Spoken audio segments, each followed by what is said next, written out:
189 huli sa anti-criminality operations ng MPD dyan po sa Ermita, Maynila. Aba, may mga minors din pong nasagip. Detalye ng balita mula kay Boy Gonzalez sa RH29. Boy, good morning.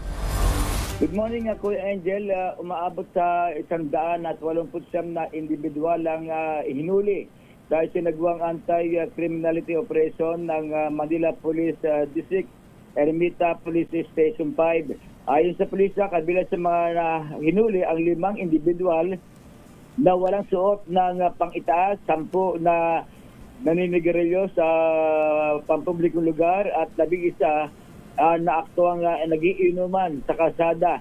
Isa naman ang nahinuli dahil sa umunoy paglabag sa illegal drugs. Samantala, nasa 126 na palabi naman ang na-rescue at itiran over sa Manila Department of Social Welfare and Development para sa kaukulang tulong. Nasagip din ng 35 menor de edad na pag-alagala sa lansangan sa kabila ng umiiral na curfew. Karamihan sa kanila ay pinasundo sa kanilang mga magulang at binigyan ng babala ng mga otoridad. Isinagawa ang operasyon sa pagkipagtulungan ng iba't ibang unit ng MPD at mga opisyal ng barangay sa nasakop ng Ermita Police Station. Ito si Boy Gonzalez para sa DZRH, una sa Pilipinas, una sa Pilipinas. Maraming salamat, Boy.